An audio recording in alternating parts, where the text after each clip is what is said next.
தமிழ் சினிமாவில் super star என்று சொன்னாலே உலகம் முழுவதும் ரசிகர்களால் அன்போடு நினைவு கூறப்படுபவர் நடிகர் ரஜினிகாந்த். அவருடன் ஒரு சிறிய காமியோ ரோலுக்கே கூட நடிகர்கள் நடிகைகள் பலர் ஆசையோடு காத்திருக்கிறார்கள்.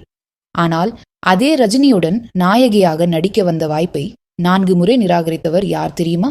ஆம், அவர் வேறு யாரும் இல்லை, முன்னாள் உலக அழகி பாலிவுட்டின் பிரபல நட்சத்திரம் ஐஸ்வர்யா ராய் தான். ரஜினிகாந்த் நடிப்பில் வெளிவந்த சூப்பர் ஹிட் படங்கள் படையப்பா, பாபா, சிவாஜி, சந்திரமுகி. இந்த 4 படங்களிலும் ஹீரோயினாக நடிக்க வாய்ப்பு கிடைத்தது. ஆனால் பல காரணங்களால் அந்த வாய்ப்புகளை ஏற்காமல் விட்டுவிட்டார் ஐஸ்வர்யா ராய்.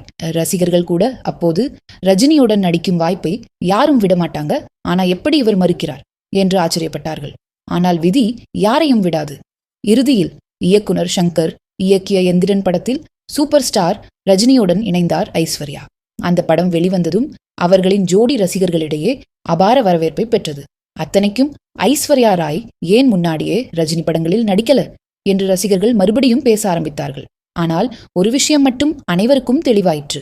ஐஸ்வர்யா ராய் எத்தனை முறை வாய்ப்பை தவிர்த்தாலும் இறுதியில் ரஜினியுடன் இணைந்த அந்த ஒரு படமே அவரது வாழ்க்கையில் மறக்க முடியாத வரலாறாக மாறிவிட்டது. சூப்பர் ஸ்டார் ரஜினியுடன் இணைந்தால் அந்த படம் சாதாரண படமல்ல, அது சினிமா வரலாறே ஆகிவிடும்.